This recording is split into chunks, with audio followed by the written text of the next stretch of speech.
Hello everyone, welcome to 99 notes daily current affairs. आज हम 8 जून के करंट अफेयर्स कर रहे हैं। आपको इन करंट अफेयर्स तक आने के लिए करना क्या है कि daily current affairs 99 notes Google पे सर्च करना है। आप डायरेक्टली इस पेज पर आएंगे और या फिर हमारी 99 नोट्स वेबसाइट के पर आने के बाद यहाँ पे डेली करंट अफेयर्स में जाकर डेली करंट अफेयर्स पे क्लिक करेंगे तो फिर आपको मिल जाएंगे।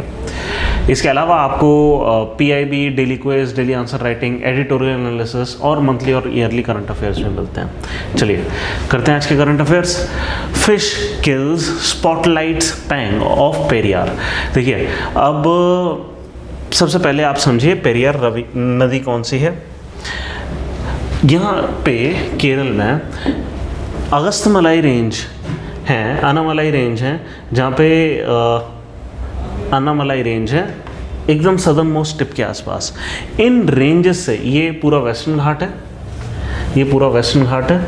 वेस्टर्न घाट के सदर्न मोस्ट टिप के पास अन्नामलाई रेंज पड़ती है और यहाँ से एक नदी निकलती है पेरियार। ठीक है, तो यहाँ पे इस नदी के अंदर हुआ क्या है कि पॉल्यूशन हुआ है, जिसकी वजह से कई सारे पैंग मछलियाँ मर गई हैं। तो क्या है कि Periyar river ecosystem faces severe degradation due to industrial pollution from numerous industrial units along its bank. और उससे हमने देखा है कि काफ़ी मछलियाँ जो हैं मर के तैरना शुरू हो गई हैं सरफेस पर। ऑब्वियसली एक एक्वाटिक इकोसिस्टम के लिए एक बहुत बड़ा डिज़ास्टर जैसा है। तो जनरली केरल से हम ऐसी न्यूज़ कम सुनते हैं कि इतना ज़्यादा लेवल पे इंडस्ट्रियल पोल्यूशन हुआ है। ठीक है, यही है। ऑब्वियसली इसका एक इम्पैक्ट होगा एक्वाटिक लाइफ पे, ह्यूमन हेल्थ रिस्क भी होंगे क्योंकि वो ड्रिंकिंग वाटर की तरह भी यूज़ करा जाता है और एग्रीकल्चरल वाटर की तरह भी यूज़ करा जाता है। ठीक है, और उसके इकोनॉमिक कॉन्सिक्वेंसेस होंगे। ठीक है, इस चीज़ को आप देख सकते हैं डिटेल में अगर पढ़ना हो। ऑल्दो न्यूज़ सिर्फ इतनी सी आपको पता होना चाहिए क्या क्या चीज़ें इंपॉर्टेंट है। यहाँ पे एनवायरनमेंट से रिलेटेड कुछ आपको पता होना चाहिए, ह्यूमन पे इम्पैक्ट्स क्या हैं, इकोनॉमिक इम्पैक्ट्स क्या हैं, एनवायरमेंटल इम्पैक्ट्स क्या हैं, और आपको पेरियार रिवर्स की लोकेशन पता होनी चाहिए। Next, ASEAN FTA government seeks industry input to up demand pitch. देखो क्या है कि India ASEAN free trade agreement offers numerous advantages of India. देखो क्या है कि ASEAN एक 10 नेशन की कंट्री है। ठीक है, 10 नेशन की कंट्री है, साउथ ईस्ट एशिया के नेशन है। ज़्यादातर साउथ ईस्ट एशिया के नेशन इसमें मेंबर्स हैं एक्सेप्ट पापुआ न्यू गिनी, जो कि जहाँ पे अभी कुछ दिन पहले एक अर्थक्वेक आया था। तो ये टोटल रीजन है जहाँ जो कि ASEAN के अंदर है। इसमें कुछ और कंट्रीज़ हैं, RCEP की कंट्रीज़ हैं, ये regional economic partnership, comprehensive economic partnership agreement. ये जो कंट्रीज़ हैं इनके बीच में एक फ्री ट्रेड एग्रीमेंट होना था। ASEAN की 10 कंट्री, इसके अलावा India, China, south Korea, Japan, New Zealand, Australia. आप इस तरीके से याद कर सकते हैं, ASEAN की 10 कंट्री, इंडिया और चाइना हो गया, फिर जापान और साउथ कोरिया 2 कंट्रीज हो गई, और ऑस्ट्रेलिया, न्यूजीलैंड। इस तरीके से आप एक पेयर बनाकर याद करेंगे, आसानी से याद हो जाएगा। ये RCEP कंट्रीज हैं। अब न्यूज़ क्या है, न्यूज़ से पहले आप बेसिक कंसेप्ट समझिए क्या कि ये एक एग्रीमेंट था, फ्री ट्रेड एग्रीमेंट इन सब कंट्रीज़ के बीच में होना था, ताकि economic activity south east Asia और ईस्ट एशिया और साउथ एशिया के बीच में बढ़ जाए, काफ़ी बढ़ जाए, और इससे ऑब्वियसली इकोनॉमिक डेवलपमेंट होता। लेकिन अब प्रॉब्लम क्या है कि इंडिया ने इस एग्रीमेंट से विड्रॉ कर लिया। इंडिया इस एग्रीमेंट का पार्ट नहीं बना। क्यों? क्योंकि इंडिया किसी भी ऐसे एग्रीमेंट का पार्ट नहीं होना चाहता है जहां पे इंडिया और चाइना साथ में हो। ऐसे किसी भी फ्री ट्रेड एग्रीमेंट में प्रॉब्लम ये होगी कि चाइना से free flow of good start हो जाएगा और इंडिया का इंडिया का इंपोर्ट जो पहले से ही इतना स्क्यूड है in the favour of China, वो और ज़्यादा स्क्यूड हो जाएगा और ज़्यादा तेज़ी से इंडिया में गुड्स आएंगे। हम ये नहीं चाहते।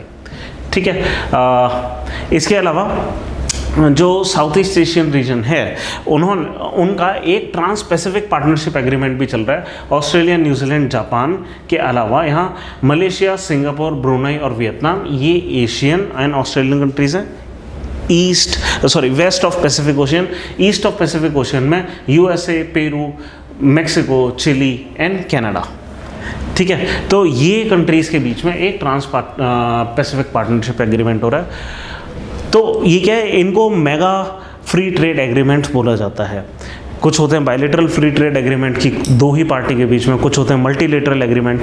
ये मेगा फ्री ट्रेड एग्रीमेंट है, बड़ी बड़ी इकोनॉमीज मिलके आपस में फ्री ट्रेड एग्रीमेंट कर रही हैं ताकि और ज़्यादा प्रॉस्पर कर पाएँ तेज़ी से। तो इंडिया के लिए इंडिया ने ये देखते हुए कि चाइना इसमें साथ है, इंडिया ने इससे हाथ पीछे कर लिया।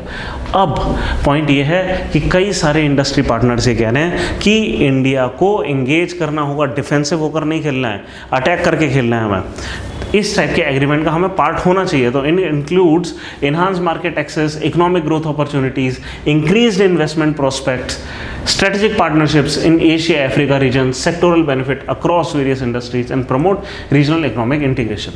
इंडिया का पॉइंट क्या है, इंडिया की मैन्युफैक्चरिंग उतनी अच्छी नहीं है, तो इस टाइप का एग्रीमेंट बहुत ज़्यादा हमारी इंडस्ट्री को सूट नहीं करेगा। हालांकि इंडिया की जो सर्विसेज सेक्टर है वो बहुत अच्छी है, बट प्रॉब्लम क्या है, ये एग्रीमेंट ट्रेड का एग्रीमेंट है, सर्विसेज के ट्रेड का एग्रीमेंट नहीं है, गुड्स की ट्रेड का एग्रीमेंट है। ठीक है, तो analysis of the news. The Commerce Department aims to enhance its negotiation stance with ASEAN ahead of ASEAN-India FTA review in Indonesia next month। अगले महीने इंडिया और आसियान कंट्रीज़ जो हैं मिलकर फिर से नेगोशिएट करेंगे ताकि एक फ्री ट्रेड एग्रीमेंट आ पाए। आसियान कंट्रीज़ चाहती हैं कि इंडिया एक फ्री ट्रेड एग्रीमेंट में आ जाए उनके साथ, क्योंकि इंडिया और आसियान कंट्रीज़ का जनरली जो ट्रेड बैलेंस है वो बैलेंस्ड रहता है, बहुत ज़्यादा ऐसा नहीं है कि किसी एक के फेवर में हो या दूसरे के। चाइना के साथ उनका इतना फेवर में नहीं रहता है, वो चाहते हैं इंडिया साथ में रहे। तो inputs are being gathered from industry and export promotion bodies regarding areas where deeper tariff concession can be pursued. किन किन सामानों को हम इस एग्रीमेंट का हिस्सा बना सकते हैं जहाँ पे कि कंसेशंस हो जाए। फ्री ट्रेड एग्रीमेंट होता क्या है, दो कंट्रीज हैं, अगर मान लीजिए फ्री ट्रेड एग्रीमेंट हो रहा है बिटवीन इंडिया एंड इंडोनेशिया, तो ये दो कंट्रीज़ हो गई। तो फ्री ट्रेड एग्रीमेंट करता क्या है कि लिस्ट ऑफ कमोडिटीज़ उठाता है और इन पे जो रेट्स हैं, कस्टम ड्यूटीज़ हैं कि सामान एक कंट्री से दूसरी कंट्री में गया, वो जो ट्रांसफ़र है उस पर जो कस्टम ड्यूटी है वो ऑलमोस्ट ज़ीरो कर दी जाती है या बहुत कम कर दी जाती है। तो ये होता है फ्री ट्रेड एग्रीमेंट, ताकि फ्रीली ट्रेड हो पाए। फ्री ट्रेड एग्रीमेंट का ये मतलब नहीं होता कि ज़ीरो टैरिफ कर दिया जाएगा, बट इस टाइप का टैरिफ कर दिया जाएगा ताकि फ्रीली फ्लो हो सके गुड्स का। ठीक है, काफ़ी नीचे ले आया जाता है, कुछ केस में हो सकता है हटा ही दिया जाए, वो भी पॉसिबिलिटी है।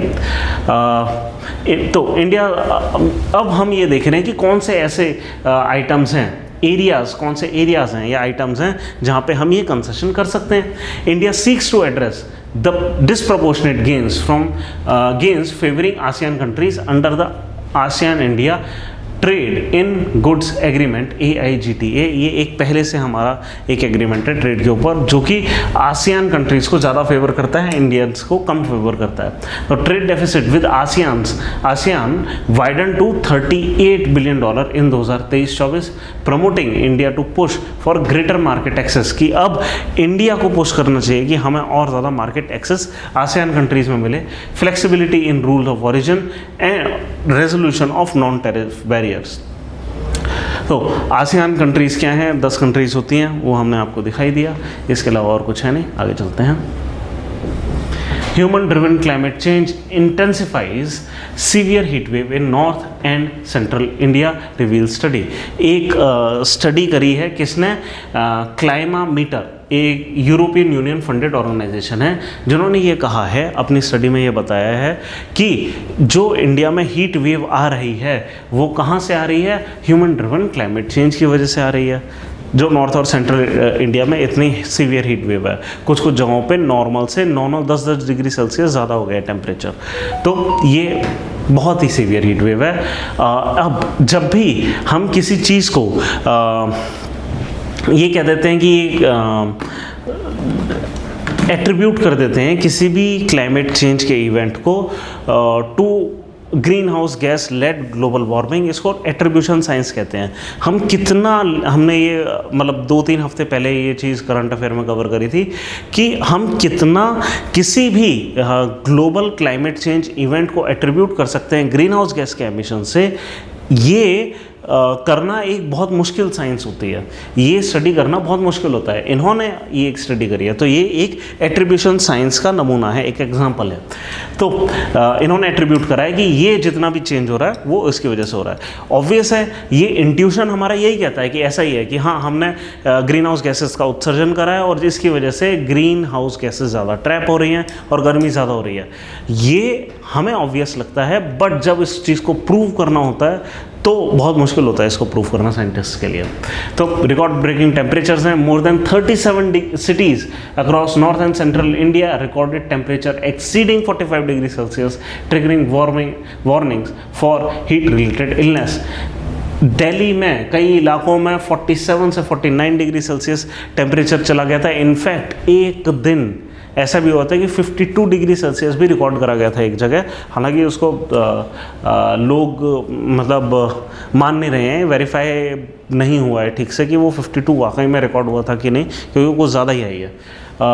Even central and traditionally cooler areas like Safdarjung experience highs up to 46 degree Celsius. Safdarjung जो एरिया है दिल्ली का, वो चारों तरफ से ग्रीनरी से घिरा हुआ है और इसलिए जनरली कूलर रहता है, लेकिन यहाँ पे भी टेम्परेचर हाई रहा। Wide spread and extreme nature of these temperature highlight the severity of heat wave. Historical comparison जब करेंगे तो हम researchers assess atmospheric condition including surface pressure, temperature and precipitation, comparing data from late 20th century 1979 से 2001 के बीच का जो time है और वहाँ से रिसेंट डेकेड्स में, ठीक है, लास्ट 2 डेकेड्स और उसके पीछे के 2 डेकेड्स, इन दोनों को कंपेयर करा गया। Their finding indicate that recent heat wave are approximately 1.5 degree Celsius more intense than those in the past. ठीक है, तो पहले भी हीट वेव्स नहीं थी, लेकिन उससे भी हम 1.5 डिग्री सेल्सियस ज़्यादा कर रहे हैं, मतलब हीट वेव एक्सपीरियंस कर रहे हैं। देखिए, अब यहाँ पे एक चीज़ समझने की है। आपको मैंने एक दिन क्लास में ये समझाया था कि ये हीट वेव होती क्या है, कैसे अगर करती हैं, और मैंने आपको 3 रीज़न बताए थे। क्या रीज़न बताए थे हीट वेव के? कि मान लीजिए एक सिटी है, ठीक है, और सिटी जनरली क्या एक्सपीरियंस कर रही है, 3-4 चीज़ें, कि यहाँ पे व्हीकुलर और इंडस्ट्रियल पोल्यूशन हो रहा है, ठीक है, और इस पोल्यूशन की वजह से यहाँ पे ग्रीन हाउस गैसेस ज़्यादा बढ़ रही हैं जो कि हीट को ट्रैप कर रही हैं, प्लस हमारे बिल्डिंग्स का डिज़ाइन ऐसा है जिसकी वजह से हीट ट्रैप हो रही है, और हमारा जो टारकोल की सड़कें हैं, डार्कर रीजन्स हैं सिटी के, वो हीट को ज़्यादा ट्रैप कर रहे हैं, ठीक है, और ऑब्वियसली यहाँ पे ज़्यादा ह्यूमिडिटी है ह्यूमन एक्टिविटीज़ की वजह से, तो वाटर वेपर ज़्यादा होता है, तो उसकी वजह से भी हीट ट्रैप होती है, ठीक है। तो हो क्या रहा है कि एक तो हीट ज़्यादा एब्जॉर्ब हो रही है, उसकी वजह से एयर हीट हो रही है, और हमारा पोल्यूशन है जिसकी वजह से वो हीट निकल भी नहीं पा रही है, ये जो गैस पार्टिकल्स हैं उसको ट्रैप करके रख ले रहे हैं हीट, ये है हीट वेव। अब लेकिन ये तो लोकल फैक्टर हैं, इसको हम ग्लोबल वार्मिंग से कैसे एट्रीब्यूट करें? ये एट्रीब्यूट करना तो बहुत मुश्किल काम है, ठीक है। तो इन्होंने करा क्या है, यहाँ पे आप एक चीज़ समझिए, इन्होंने क्या समझाया है, इन्होंने कहा ठीक है, हमने मान लिया ये लोकल इम्पैक्ट है, ये एक हीट वेव है, लेकिन चलो हीट वेव को ही कंपेयर कर लेते हैं। पहले भी ये हीट वेव होती थी, पहले भी वेहिकुलर पोल्यूशन था, पहले भी एमिशंस था, पहले भी अर्बन हीट आइलैंड्स बन जाते थे। इस चीज़ को अर्बन हीट आइलैंड बोलते हैं, जो कि अर्बन हीट आइलैंड क्या होता है कि बगल के इलाकों से हमारा जो सिटी वाला अर्बन लैंडस्केप है वहाँ पर कितनी ज़्यादा हीट है ना, तो अर्बन हीट आइलैंड पहले भी था। तो यही कंपेयर कर लो कि पुराने अर्बन हीट आइलैंड में और अब के अर्बन हीट आइलैंड में क्या फ़र्क आ रहा है। 20 साल पहले जो एवरेज टेम्परेचर था ऐसे हीट आइलैंड्स की वजह से, वो क्या था कि हीट वेव जो भी टेम्परेचर होता था उससे on an average 1.5 degree Celsius ज़्यादा टेम्परेचर अब हो रहा है। मतलब क्या है कि लोकल इफेक्ट्स के ऊपर एक और कोई बड़ा इफेक्ट है जिसने 1.5 डिग्री सेल्सियस टेम्परेचर को बढ़ा दिया है। मतलब ये इन लोकल इफेक्ट्स के बाद एक और कोई एक्स्ट्रा ग्लोबल इफेक्ट लग रहा है, मतलब ये ग्लोबल वार्मिंग है जो ग्रीन हाउस एमिशन पूरी दुनिया में हुई है। तो ये इस तरीके से इन्होंने एट्रीब्यूट कर दिया, इसको कहते हैं एट्रीब्यूशन साइंस, ठीक है। और ये बहुत बड़ी डिबेट चल रही है वेस्टर्न कंट्रीज़ और इंडियन और अंडर डेवलप्ड कंट्रीज़ में। क्या कि वेस्टर्न कंट्रीज़ ये कह रही हैं कि आप हम पे ब्लेम करते रहते हो कि हम इतना एमिशन करते हैं और इसकी वजह से दुनिया में ग्लोबल वार्मिंग हो रही है। आपके खुद के भी तो फैक्टर हैं, आपके खुद की फैक्टर्स की वजह से आपके शहर गर्म हो रहे हैं। लेकिन ये स्टडी क्या रिवील कर रही है, हमारे फैक्टर तो हैं, लेकिन जो ग्लोबल वार्मिंग है उसकी वजह से भी इस टेम्परेचर में एडिशन हो रहा है। ठीक है, तो ये एकदम साइंटिफिक तरीके से इन्होंने एट्रीब्यूट कर दिया। तो this aligns with observed effect of climate change which has become more pronounced over the years. ये कैसे अलाइन कर रहा है, क्योंकि आप याद रखिए एक ऑर्गेनाइजेशन है IPCC, inter governmental panel on climate change. इस ऑर्गेनाइजेशन ने भी अपनी कई सारी असेसमेंट रिपोर्ट्स के थ्रू हमें यह बताया है कि ग्लोबल टेम्परेचर 1.5 डिग्री सेल्सियस बढ़ चुका है ऑलरेडी, और वही चीज़ हमें इस वाली स्टडी से भी पता लग रही है जो इन्होंने करी है। ठीक है, तो मतलब ये क्लियर हो गया कि ये लोकल इफेक्ट्स के अलावा क्लाइमेट चेंज भी है, जिसकी वजह से हमारा जो दिल्ली और आसपास के जितने भी शहर हैं नॉर्थ इंडिया, सेंट्रल इंडिया में टेम्परेचर बढ़ा है। चलिए, इसमें और ज़्यादा कुछ है नहीं करने को, ज़्यादातर चीज़ें मैंने आपको समझा दी। आगे चलते हैं।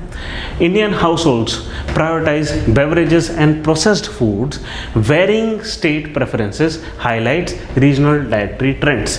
तो एक एनालिसिस हुआ है, किसका एनालिसिस है, ministry of statistics programme implementation, MoSPI जो है वो हाउस होल्ड कंजम्पशन सर्वे करती है।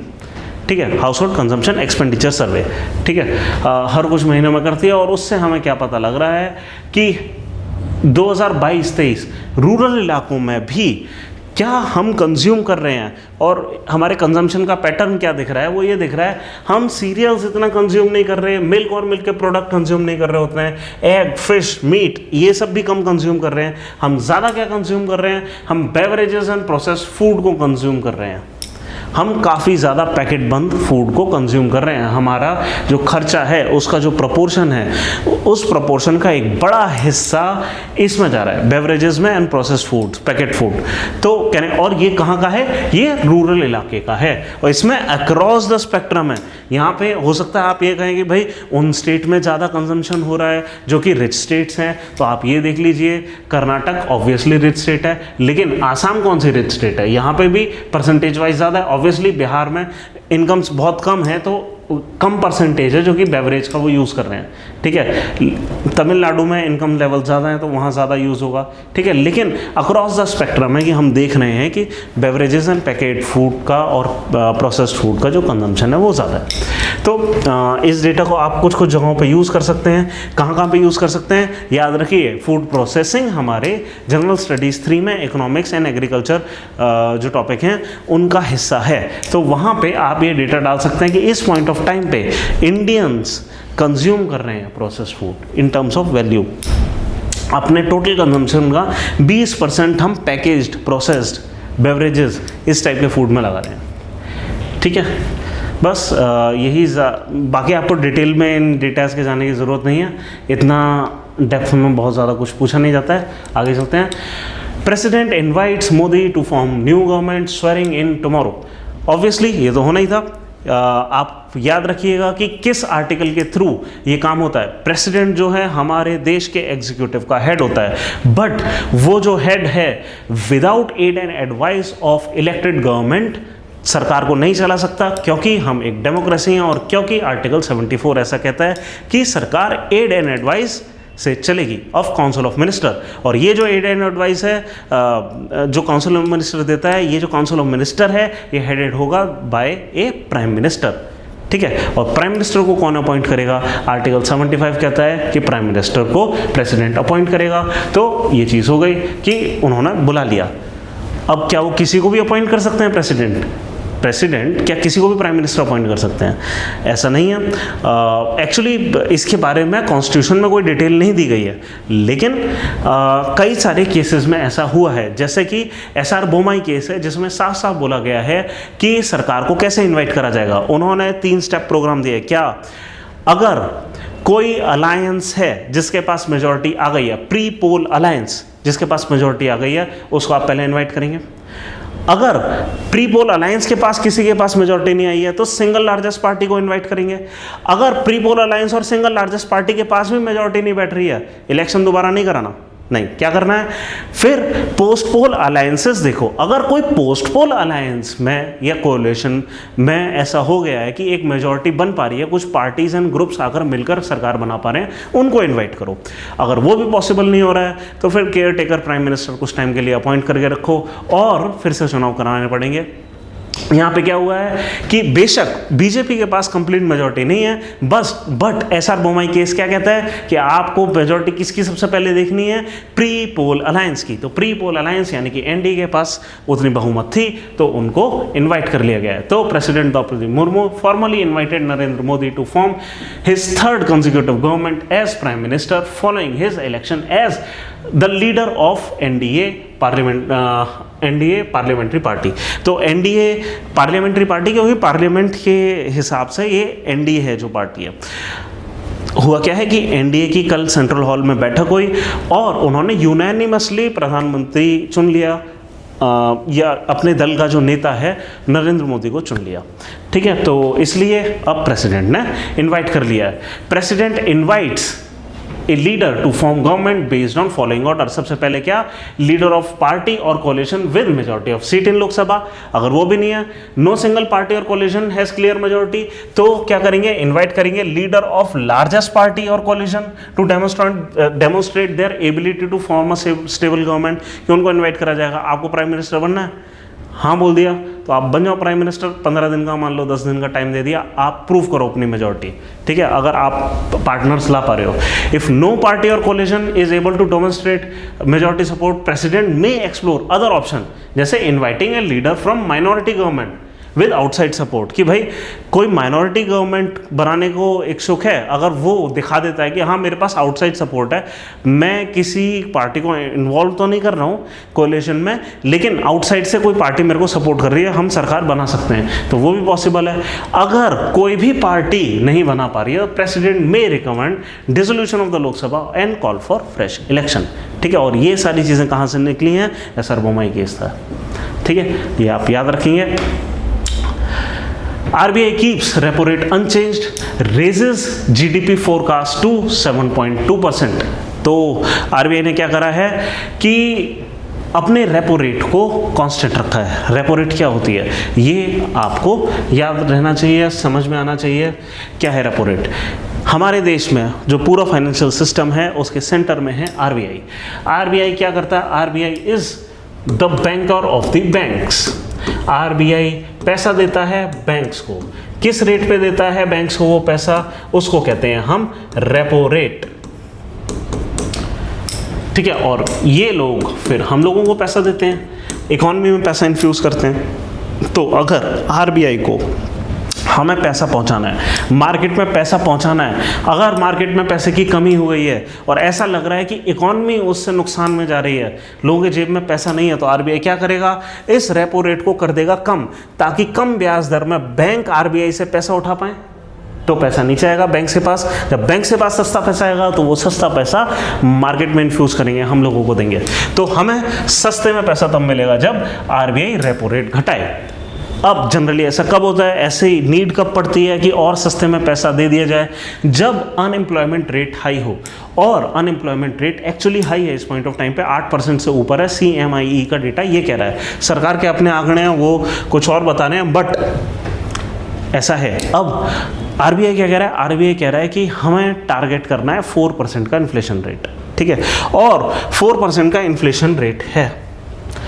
अभी RBI का फोरकास्ट क्या है? RBI ने 2 फोरकास्ट करे हैं ये समझने के लिए कि रेपो रेट उन्होंने अनचेंज्ड ही क्यों रखी, 6.5% पे अभी चल रही है और उतना ही रखा गया है। इतने पे ही क्यों रखी, ये समझने के लिए आपको समझना पड़ेगा कि वो फोरकास्ट क्या कर रहे हैं। फोरकास्ट वो क्या कर रहे हैं? वो बता रहे हैं ग्रोथ का फोरकास्ट। क्या कि हमारी जो ग्रोथ है ऑन एन एवरेज 7.2% रहेगी। ये जून में इन्होंने फोरकास्ट करा है। पहले अप्रैल में जब उन्होंने फोरकास्ट करा था वो 7.0% करा था कि हमारी GDP ग्रोथ रेट इतनी रहेगी। अब वो कह रहे हैं नहीं, अब थोड़ा सा सिचुएशन बेटर है और ऐसा लग रहा है कि हमारी ग्रोथ बेहतर रहेगी। दूसरी चीज़, इन्फ्लेशन का फोरकास्ट उन्होंने करा है कि हमारा इन्फ्लेशन तकरीबन 4.5% के आसपास तक रहेगा। अब जो आरबीआई का टारगेट होता है इन्फ्लेशन कहाँ तक रखना है, 4% ±2%, ये उनका टारगेट होता है कि इसके बीच में उनको इन्फ्लेशन रखना है, उससे ज़्यादा ऊपर नहीं जाने देना, 6% से ऊपर नहीं, 2% से नीचे नहीं। अब उसके आसपास ही है, अगर इन्फ्लेशन कंट्रोल में है और हमें पता है कि अनएम्प्लॉयमेंट हायर साइड पे जा रही है, तो बेहतर तरीका तो एक ही होता कि आरबीआई ये कर देता कि लोगों के जेब में पैसा डाल देता, इकोनॉमिक एक्टिविटी और बढ़ती। लेकिन ऐसा आरबीआई ने नहीं करा है। और आरबीआई ने एक और चीज़ नहीं करी है, क्या, उन्होंने अभी भी अपना स्टांस चेंज नहीं करा है। दो चीज़ें होती हैं, आरबीआई अपनी मॉनेटरी पॉलिसी कमेटी की बैठक में करता क्या है, एमपीसी मॉनेटरी पॉलिसी कमेटी, ये एक कमेटी होती है जहां पर ये सारे डिसीजन लिए जाते हैं। आरबीआई यहां पर बेसिकली दो टाइप के डिसीजन लेता है। एक तो वो रेपो के बारे में बताता है कि वो क्या करेगा, और रेपो के बारे में उन्होंने क्या बताया कि रेपो हमारी 6.5% पर ही रहेगी। और दूसरा वो एक ये इंडिकेशन देता है कि आगे क्या होने वाला है, स्टांस बताता है कि लॉन्ग टर्म में वो क्या देख रहे हैं इकोनॉमी के लिए और अपने डिसीजन के लिए, कि वो क्या देख रहे हैं, ग्रोथ फोरकास्ट, इन्फ्लेशन फोरकास्ट, और इसके बेसिस पे वो क्या बता रहे हैं कि आगे वो क्या करेंगे, क्या रेपो रेट को आगे आने वाले टाइम में कम करेंगे। अगर कम करेंगे तो स्टांस हो जाता है एकोमोडेटिव, कि मतलब आगे आने वाले दिनों में कम करा जाएगा। अगर वो ना बढ़ाने वाले आगे ना कम करने वाले हैं, तो उस स्टांस को हम कहते हैं न्यूट्रल स्टांस। Neutral stance. अगर ऐसा हो रहा है कि वो बढ़ाने वाले हैं, ठीक है, रेपो रेट को, और उन्हें लग रहा है कि इकोनॉमी बहुत अच्छी नहीं जा रही, तो डॉविश स्टांस भी बोला जाता है। और फिलहाल जो उन्होंने स्टांस अपनाया हुआ है उसको वो कह रहे हैं विथड्रॉल ऑफ एकोमोडेशन।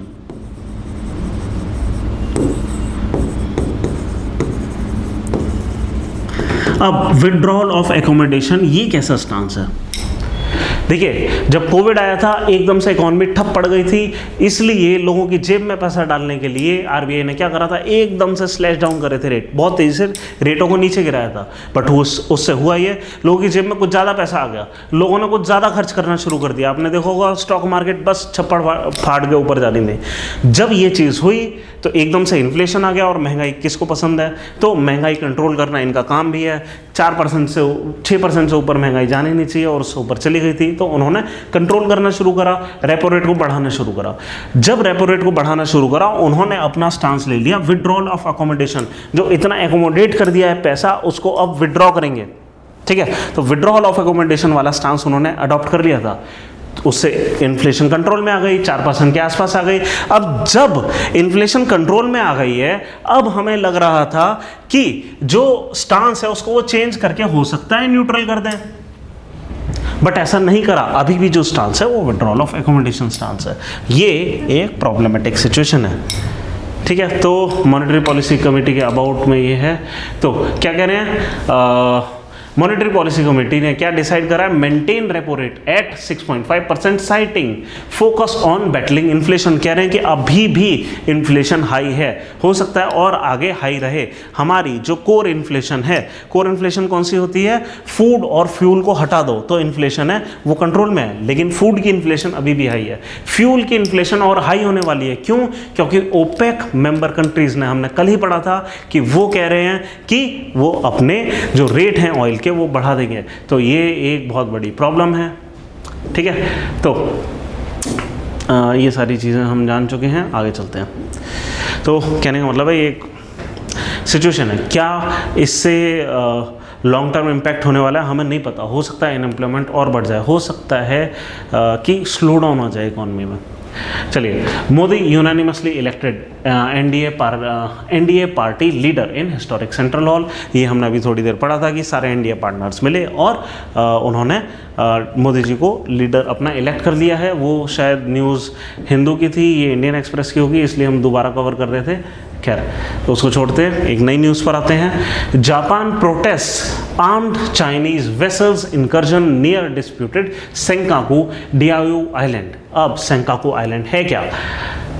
देखिए, साउथ या ईस्ट चाइना सी में, जापान के साउथ में आइलैंड हैं यहाँ पे, एक छोटा सा आइलैंड ग्रुप है, 3 आइलैंड्स यहाँ पड़ते हैं छोटे छोटे, जिनको जापान सेंकाकू आइलैंड कहता है और चाइना डियायू आइलैंड कहते हैं, ठीक है। और ये जो आइलैंड है ये जापान के कब्जे में है फिलहाल।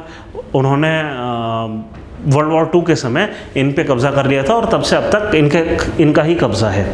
और 1-2 साल पहले यहाँ पे इन्होंने एक लाइट हाउस भी कंस्ट्रक्ट करा था, ठीक है। अब हो क्या रहा है, ये जो दोनों के बीच में डिस्प्यूट है, ऑब्वियसली चाइना इसको क्लेम करता है और जापान इसको क्लेम करता है और एक्चुअली ताइवान भी क्लेम करता है। तो ये जो 3 कंट्रीज़ हैं इसको क्लेम करती हैं और बीच में डिस्प्यूट होता रहता है चाइना के इसके साथ। तो हुआ क्या है, फिलहाल ये हुआ है कि आर्म्ड चाइनीज़ वेसल ने इनकर्जन करा है near this Senkaku island. India इनको सेंकाकू आइलैंड ही बोलता है, विकिपीडिया के पेज पे भी इनका नाम सेंकाकू आइलैंड ही लिखा गया है, ठीक है। तो हम भी इसको सेंकाकू आइलैंड बोलेंगे, डियायू आइलैंड इसको जैसे हमने बताया चाइना में कहा जाता है। और कई सारी कंट्रीज़ जो चाइना को सपोर्ट करती हैं वो इनको डियायू आइलैंड ही कहती हैं। तो East China Sea Island called Senkaku by Japan, Diaoyu by China have been a long been a flashpoint in Sino-Japanese relation. Both nations lay claim to these strategically significant islands, which are surrounded by rich fishing ground and potential energy resources. अब इससे मतलब क्या हुआ भाई, island के dispute है उसके आसपास ये किस चीज़ की बात चल रही है, फिशिंग रिसोर्सेज वगैरह की। तो आप ये याद रखेंगे, क्या याद रखेंगे कि UN क्लॉज, एक UN convention on law of seas एक ऑर्गेनाइजेशन है, ठीक है, और एक एग्रीमेंट भी है जो कि ये कहता है कि किसी भी आइलैंड के 200 नॉटिकल माइल्स का जो हिस्सा होगा, ठीक है, 200 नॉटिकल माइल्स, इतना बड़ा जो रेडियस होगा, यहाँ पे जितने भी रिसोर्सेज आ रहे होंगे वो उस कंट्री के होंगे जो कि वो एरिया क्लेम कर रहा है या जिसके पास है वो लैंड, ठीक है। तो इंडिया की जो बाउंड्री है उसके 200 नॉटिकल माइल्स का जो पूरा एरिया है वहाँ पर हम फ्रीली फिशिंग कर सकते हैं, मिनरल्स निकाल सकते हैं, सारा काम कर सकते हैं, माइनिंग कर सकते हैं, और इस पर सिर्फ और सिर्फ हमारा हक होगा, कोई और इस पर क्लेम नहीं कर सकता, ठीक है। और अगर 2 कंट्रीज़ के बीच में कोई आ रहा है तो वहाँ पर एक मीडियन लाइन ले ली जाती है, जैसे साउथ कोरिया और जापान के बीच की मीडियन लाइन ले ली जाएगी, ठीक है। तो अगर सेंकाकू आइलैंड है, इसको कहते हैं लिटोरल जोन्स। लिटोरल जोन्स जो होते हैं आइलैंड के आइलैंड्स होते हैं सीज के बीच में, ये छोटे छोटे आइलैंड किसी काम के नहीं है एक्सेप्ट इस बात के कि अगर वो आपके हैं तो उसके आसपास का 200 नॉटिकल माइल्स का रीजन आपका है, तो वहाँ पे आप माइनिंग कर सकते हैं, फिशिंग कर सकते हैं, ये सारी चीज़ें। और इसलिए ये स्ट्रेटेजिकली तो इम्पॉर्टेंट हो ही जाते हैं, ये इकोनॉमिकली भी बहुत इम्पॉर्टेंट हो जाते हैं, ठीक है। चलिए, RBI proposes digital payment intelligence platform to combat fraud. हमने देखा है कि पेमेंट फ्रॉड बहुत होते हैं अक्सर इंडिया में, इसके ऊपर तो कई सारी मूवीज़ वगैरह भी बनी हैं तो एंड डॉक्यूमेंट्रीज बनी है। तो RBI क्या कर रहा है कि डिजिटल पेमेंट्स इंटेलिजेंस प्लेटफॉर्म एक इंट्रोड्यूस करने की कोशिश कर रहा है। This platform aims to leverage advance technologies to mitigate payment fraud risk, responding to a notable increase in such fraud, ठीक है। बस यही बात है। इसके लिए ये एक इस टाइप का प्लेटफॉर्म बनाने के लिए क्या क्या चीज़ की ज़रूरत होगी, अभी प्लेटफॉर्म बना नहीं दिया गया है, बस इसका प्रपोजल रखा गया है और इस चीज़ को रिसर्च करने के लिए कि कैसे ये प्लेटफॉर्म हम एक्चुअली बनाएं, उसके लिए एक कमेटी सेटअप करी गई है। RBI इज सेटअप एक कमेटी चेयर्ड बाय AP होता। तो आप याद रखिएगा, AP होता कमेटी किस चीज़ के लिए है, डिजिटल पेमेंट इंटेलिजेंस प्लेटफॉर्म का पॉसिबिलिटी डिस्कस करने के लिए। और ये कौन है, ये फॉर्मर MD हैं, NCO हैं NPCI, national payment corporation of India, जो हमारा UPI प्लेटफॉर्म है। ये जितने भी प्लेटफॉर्म्स हैं पेमेंट के आजकल जो नए डेवलप हुए हैं, ये इन्हीं की अध्यक्षता में हुए हैं, ठीक है। और यही अब इस कमेटी को भी हेड कर रहे हैं कि इस पूरे सिस्टम को सिक्योर कैसे करा जाए, ठीक है। तो AP होता कमेटी आप याद रखेंगे। यहाँ पे एक डेटा भी दिया हुआ है कि बीते दिनों कितने फ्रॉड हुए हैं। मार्च 2024 में पेमेंट फ्रॉड 6 मंथ पीरियड में, मार्च 2024 और इसके पिछले 6 महीने के अंदर आधे साल में 70% सर्ज आया फ्रॉड में और 2604 करोड़ के फ्रॉड हुए हैं, ठीक है। और उससे पहले कितने हुए थे? 1526 करोड़ के फ्रॉड। टोटल अगर कर लें तो एक साल के अंदर 4000 करोड़ से ज़्यादा के फ्रॉड इंडिया में हुए हैं। और इंडियंस कई सारे ऐसे भी होते हैं जो विदेशियों को भी मतलब चूना लगा के थोड़ा नाम खराब करते हैं हमारा। तो ऑब्वियसली इस चीज़ के लिए हमें एक कमेटी की ज़रूरत थी, एक प्लेटफॉर्म की ज़रूरत थी। प्लेटफॉर्म बनाने के लिए एक कमेटी बना दी गई है जो कि डिस्कस करेगी किस तरीके से इस प्लेटफॉर्म को हम मजबूत बनाएं। तो ये थे आज के करंट अफेयर।